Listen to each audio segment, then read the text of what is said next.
Dinah Abood, and I grew up in Texas, went to college in Iowa, and then moved to Seattle for a couple of years, and I've lived up here in Alaska for 47 years now. And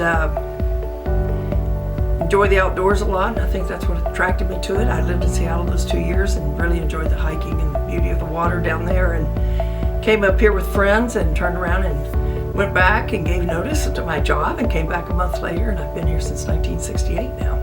In remembering early Alaska, it has changed dramatically. When I moved up here in 68, they had just announced the discovery of Prudhoe Bay in the spring, which had nothing to do with me moving up. It was kind of an interesting coincidence because I'd always been in aerospace before. And there was a lot of excitement and concern with the changes it might bring to the state. But there were a lot of people my age moving up here in their 20s, and I just made some tremendous friends. In fact, this party I'm going to this afternoon, there are at least 4 people I met when I first moved up here. And we always just have a real fun time reminiscing, even about the friends who've left or passed away. And back then, I got talked into camping out. I'd really never done that before, and I got into with friends who would just go somewhere, and wherever it was at the end of the day, they would pitch a parachute or something over things, or we would literally just camp out. Occasionally, we would definitely have a tent or two occasionally. But I got introduced to clam digging and went once in April and decided I'd never do that again. But we were able to even catch king crab off the dock down there at Homer back when I came up here.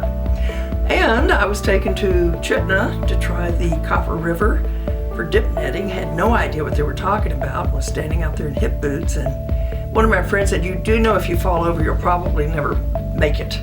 And so I quickly got out after that long drive there, and the Chitna Road was not paved then. I was really surprised to find out about 10 years ago when I went that it was fully paved now, and really a nice drive. But just a really great young group of people who like to get out and hunt and fish. I don't hunt, but I did fish a lot. We hiked and just got out and enjoyed everything pretty out there.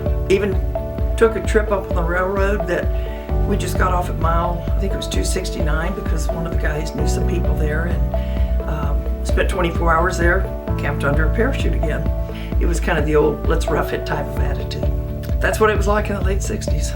Well, as far as reaching out to people who might be older and learning from them, as far as some of the young people of today and the incredible technological knowledge they have, which is something I truly admire. And I certainly have friends my age who amaze me at how good they are too. But some of these very, very creative people, I would never want to tie them down and not have them continue to do the good things they're doing. Now, as far as relating to people who are a little more senior, certainly when I got out of college and started working, I always looked up to the older employees who'd been there. When I say that, they were probably in their 40s or 50s, and I was in my early 20s. But I always learned something from them. I think just like right now, if I go out and decide to buy some new technology toy, that certain things I know, and I love working with the younger people, but I think there's still so much for those people to learn from others.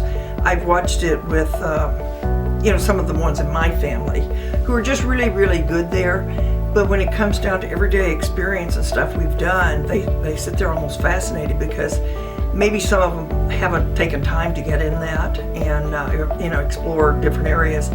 But I think the young people today, I just love the creativity that they're getting into because of the technology. And probably it's just the everyday experience of growing up that they can learn from other people. There are certainly a fair number of folks in their 40s and 50s who are probably right in there with some of the younger ones, but the younger people have had a lot available much earlier than we have. Yet it's kind of fun when I get together with some of my younger, the great nieces and nephews now. We kind of marvel at where they are and how they're very comfortable in a certain zone.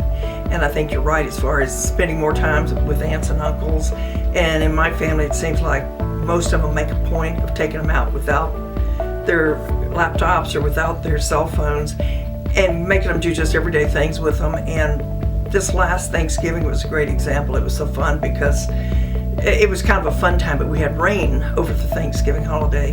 And our 17-year-old, he was the only one who had a cold, but it was like, even though they had their phones and stuff, they were just kicking back and enjoying being with the older people and doing stuff. I laughed and said, if we didn't have Uno and Apple to Apple, I don't know what we would have all done, being stuck inside with a dozen people and 4 dogs.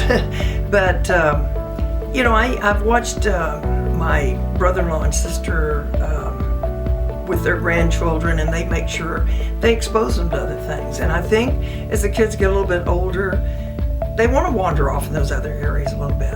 And I think just having a good relationship, hopefully with not only aunts and uncles, but their friends, that when it comes to something that they're not, and when they get out of their little element of comfort there, that they will kind of ask. They seem interested in doing that. But you know, it's each generation gets some new advantage, and certainly the technology area opens a lot of doors. But you want them to still have those good people skills. And I think that's the best thing they can learn from the older people around them, whether they're relatives or just people they know. So it's up to them, you know. I think there's a lot to be learned. I've always learned more from friends, and we've got a lot of 90-year-olds now who are still pretty sharp. And I just visited and had lunch with a couple of my friends when I was down there, both 90, and they're way ahead of me, but they still borrow the son's boat and do a little cookout and a riverboat cruise out in one of the rivers down there. And the guy just knows everything about how to make it work. He'd just been across town to buy propane and do everything, and I just shook my head and marveled at a 90-year-old still doing that sort of thing.